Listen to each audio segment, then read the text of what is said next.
Bienvenidos a Filosofía en tiempos de no filosofía, un espacio de reflexión profunda sobre el pensamiento filosófico. En la actualidad, un programa dirigido por Filosofía Tierra.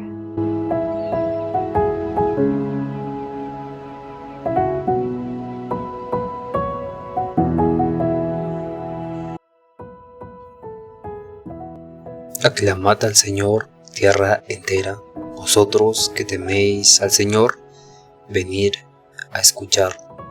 Os contaré lo que ha hecho conmigo. Salmo 65, 1.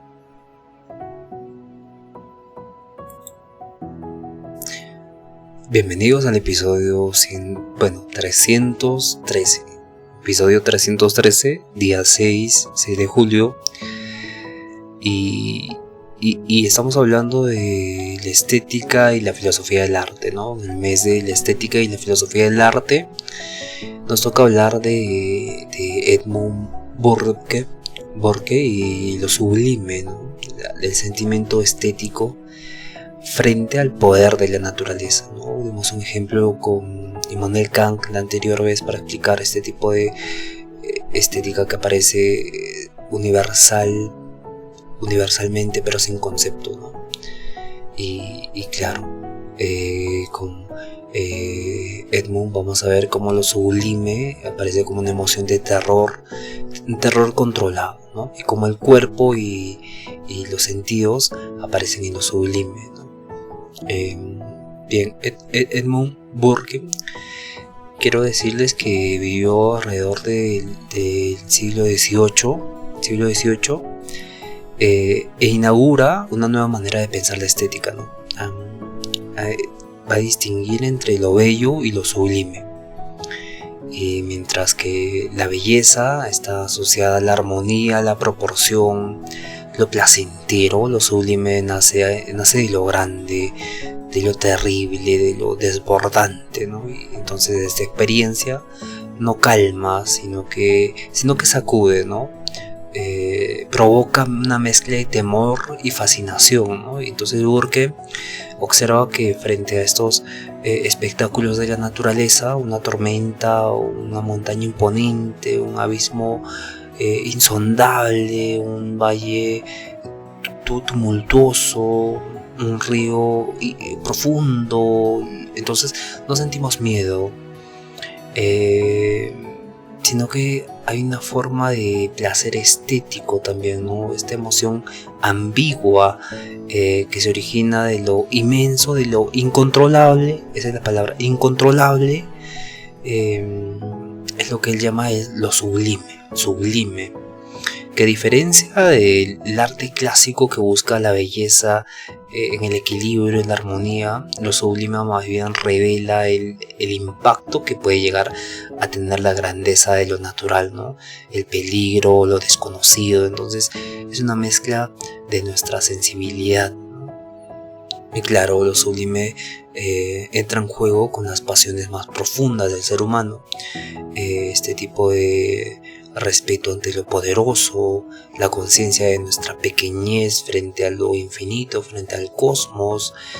No solo se trata de un cálculo racional, sino que es una experiencia corporal, ¿no? Es un tipo de recuerdo de que el ser humano no es el centro del universo, ahí está, sino es algo frágil, ¿no? Es alguien frágil, sensible ante otra magnitud, ¿no? Que sería lo infinito, ¿no? Entonces Burke transforma la estética en una reflexión sobre los límites de la razón, ¿no? Y también la fuerza de la naturaleza y el poder de las emociones humanas, claro. Claro que sí, porque es muy desbordante. Entonces lo sublime se ve como una experiencia de peligro sin que haya una amenaza directa realmente, ¿no? Entonces para Edmund Burke, lo sublime no nace con esta proporción o esta parte armónica, sino con esta oscuridad, esto vasto, esto peligroso, ¿no? Esto poderoso incluso, ¿no? Y entonces lo sublime no solo va a ser esta parte del temor, el terror, de una amenaza real, sino que es una emoción intensa que se experimenta desde la seguridad, ¿no? Cuando nos sentimos seguros, vemos una tormenta y claro,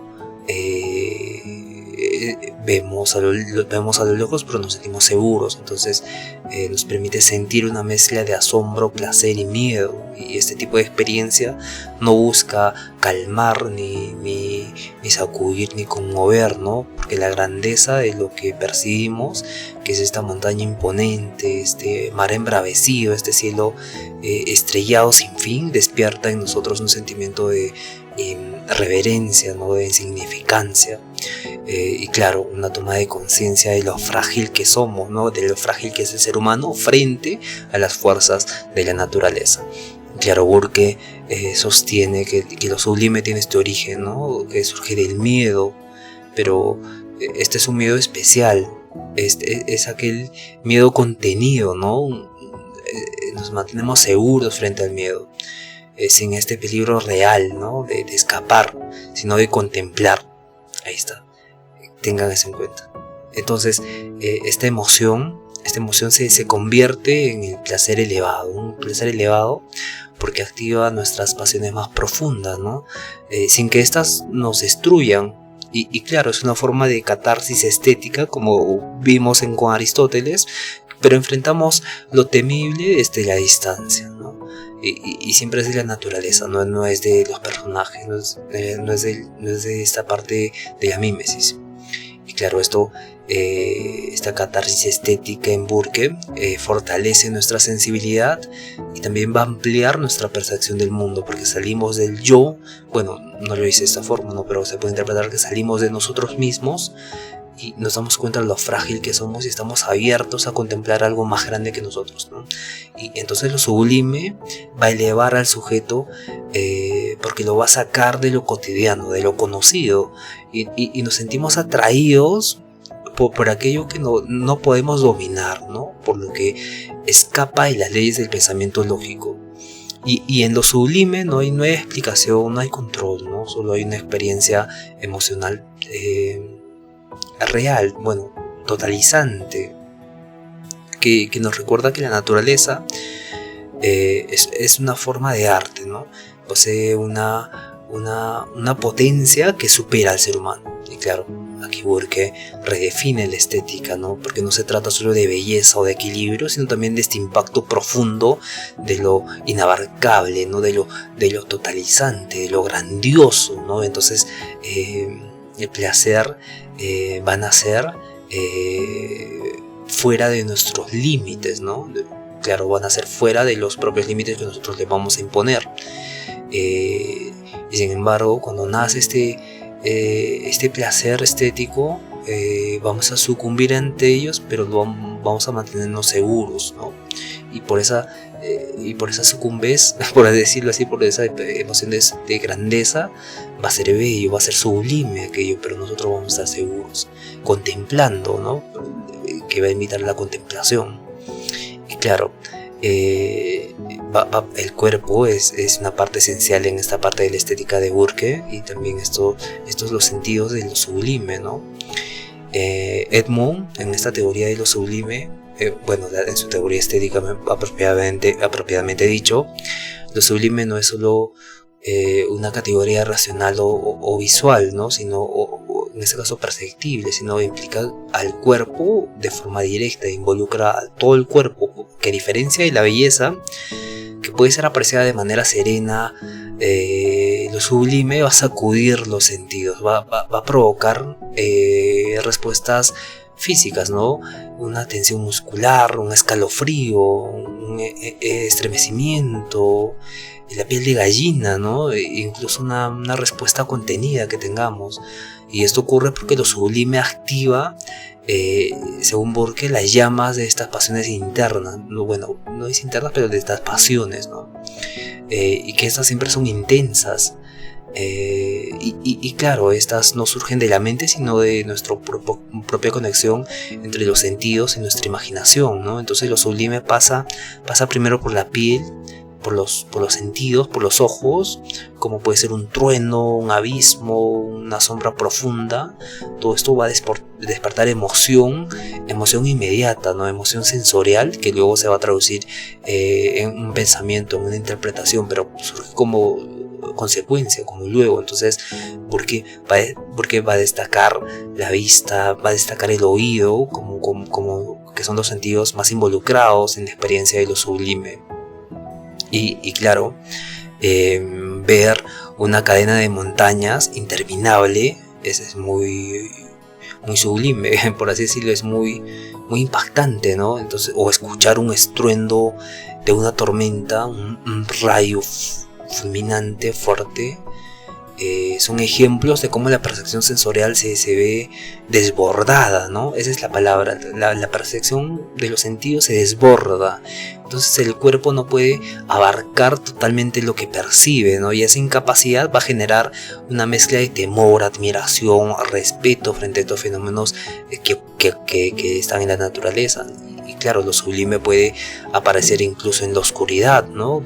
Donde lo visual produce la inquietud, ¿no? De qué cosa va a aparecer ahora, si me voy a chocar. Entonces lo indefinido, ¿no? Lo que no podemos ver claramente nos da un refuerzo a la imaginación y refuerza este efecto de lo sublime. Entonces Burke concluye que este proceso es profundamente humano, es innato, bueno, no es innato en el hombre, sino que es todos los humanos sienten, ¿no? Entonces los sentidos nos exponen esta grandeza y este peligro, ¿no? Y la mente convierte esta exposición en una experiencia estética, ¿no? Que nos transforma, ¿no? Que tenemos una amplitud, si se repite muchas veces, entonces ya no es tan impresionante, pero ocurre algo que nos transforma, expande nuestra conciencia en ese sentido, ¿no? Y claro, nos proyecta mucho más sensibilidad hacia lo sublime desde esta perspectiva. Y claro, la naturaleza, el poder y la pequeñez humana son elementos fundamentales, ¿no? Porque la magnitud natural es causa de asombro, no es fuente de asombro. Que a diferencia del arte, que puede representar lo sublime, un cuadro y demás, la naturaleza encarna lo sublime directamente. Los fenómenos como volcanes en erupción, tormentas eléctricas, montañas colosales, desiertos interminables, el mar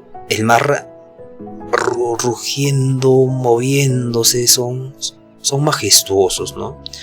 Y aparte provocan esta emoción visceral, ¿no? Nos abruman, nos exceden y nos enfrentan con algo que escapa al control humano.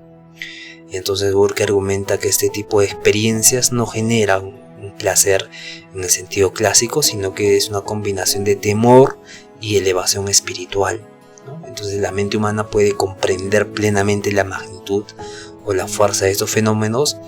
Y claro, es esa capacidad lo que va a dar origen a lo sublime, ¿no? A una emoción que nace del asombro, del desconcierto y la intensidad, ¿no? Entonces lo sublime no solo magnifica la naturaleza, sino que también disminuye al sujeto, al hombre, al ser humano, ¿no? Lo ubica, ¿no? Lo posiciona.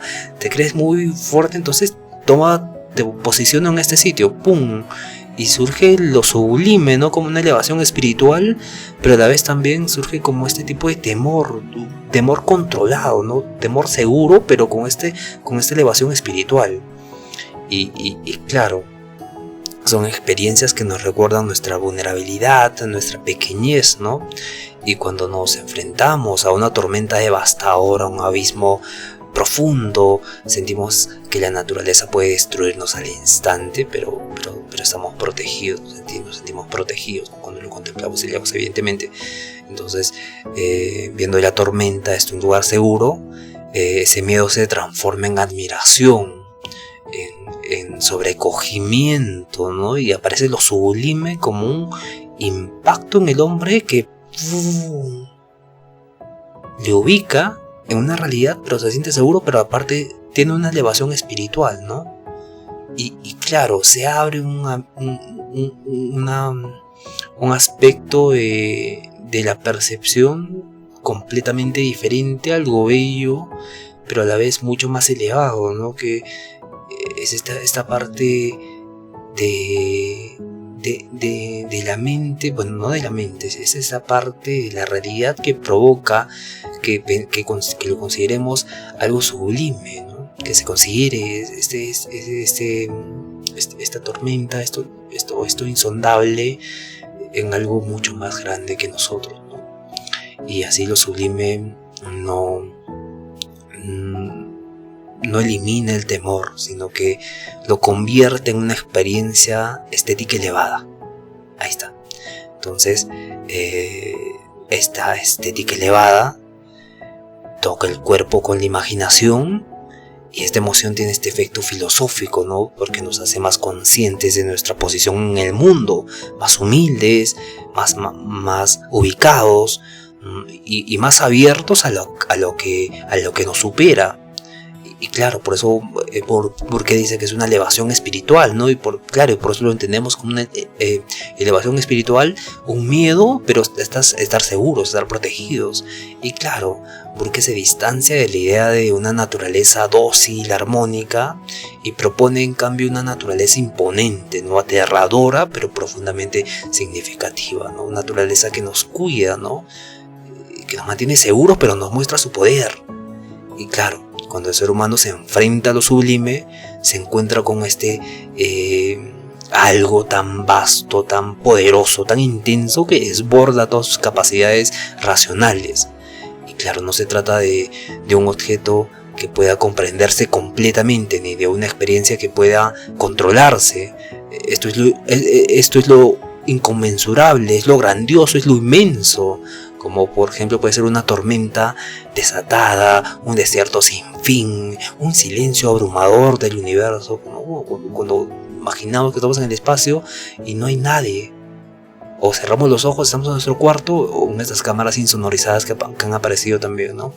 Muchas cosas, pero ya sería intención humana. Entonces, o perdernos en la naturaleza llena de bosques, de árboles, y claro, ver una tormenta inmensa, eléctrica, y mantenernos alejados, mantenernos seguros. Entonces produce en nosotros una conmoción interior, y esta conmoción no nos destruye a nosotros, nos sentimos protegidos, más bien nos conduce a una transformación, porque señala que este momento nace cuando la conciencia se vuelve más aguda, ¿no? Está llegando, la conciencia llega a los límites humanos, y claro, produce una percepción clara de nuestra fragilidad ante esta inmensa existencia de algo mucho más grande que nosotros. Y es entonces una humanidad estética, ¿no? Es humildad, es nuestra vulnerabilidad estética, donde el yo deja de ser el centro para volverse parte de la totalidad incomprensible, inconmensurable. Entonces lo sublime en este sentido no busca agradar, como lo va a hacer lo bello, sino busca conmover profundamente, y el sujeto no se quede en la superficie, ¿no? De las formas, sino que experimente una elevación espiritual. Se siente pequeño, pero también lúcido. Se siente temeroso, pero también interesantemente vivo, intensamente curioso para lo que va a venir, vivo. Y claro, esta es la paradoja central de lo sublime, ¿no? Que desde la impotencia nace una forma superior de percepción, y una expansión del alma, ¿no? Ante aquello que no puede poseerse ni explicarse. Y bien, esto es muy interesante lo que dice Edmund Burke, y lo dijo en el siglo XVIII, o sea que estamos hablando de algo muy antiguo, muy profundo, que incluso se puede ver ahora, pero ahora con las ciudades también podemos experimentar eso, ¿no? Cuando vemos los edificios inmensos, grandes, inconmensurables, y estamos ahí manifestando una pequeñez, ¿no? Una vulnerabilidad humana. Y claro, La diferencia que hace sobre la belleza y lo sublime es muy interesante, porque la belleza es la armonía, la suavidad, ¿no? El placer sereno, mientras que lo sublime se relaciona con lo terrible, lo vasto, lo incontrolable. Y claro, siempre lo sublime para Burke nace de fenómenos naturales poderosos. Pero también como lo podemos aplicar a las ciudades, ¿no? Pero ya estaríamos como desvirtuando un poco el pensamiento de Edmund Burke, pero no sería mala idea tampoco, ¿no? Porque Edmund Burke se desarrolló en el siglo XVIII, ¿no? Donde estos edificios inmensos no aparecían, estos monumentos históricos, y claro, pero la naturaleza tiene este poder, ¿no? Esta fuerza característica. Una tormenta, por ejemplo, o las montañas inmensas, o el océano, ¿no? Cuando embravece el océano, que desafían nuestra comprensión y nos recuerdan que nuestra pequeñez, ¿no? Ante ella. Y cuando estos peligros se contemplan desde una posición segura, donde decimos acá estoy seguro, pero estoy viendo aquella tormenta inmensa, genera un placer estético profundo, que está vinculado a nuestras emociones más internas, claro, que terminan siendo aparte las más intensas que tenemos, ¿no? Porque no podemos controlar. Entonces, para Burke, lo sublime también tiene esa dimensión corporal, sensorial, de escalofríos, asombro físico, estremecimientos, y además va a transformar al sujeto, lo transforma al enfrentarlo con lo inconmensurable, con lo grandioso, ¿no? Y llevarlo a reconocer sus propios límites, claro, y al mismo tiempo expandir su sensibilidad y también esta conciencia existencial que tiene sobre sí mismo, ¿no? Lo mismo sucedería cuando aparecen ahora fenómenos en el cielo que son inexplicables, ¿no? Que son muy, muy difíciles de explicar. Y surge este placer estético, ¿no? Este temor a lo desconocido, temor a aquello inconmensurable.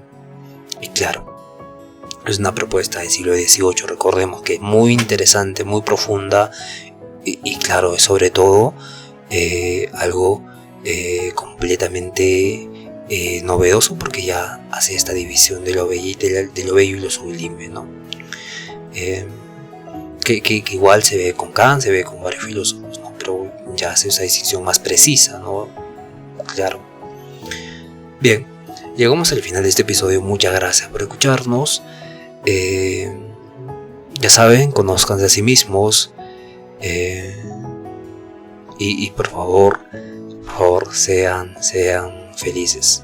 Hasta el día de mañana. Nos vamos a ver mañana con Friedrich Schiller, y vamos a hablar el arte y el genio, ¿no? El arte y genio, y vamos a hablar de la estética de la libertad, ¿no?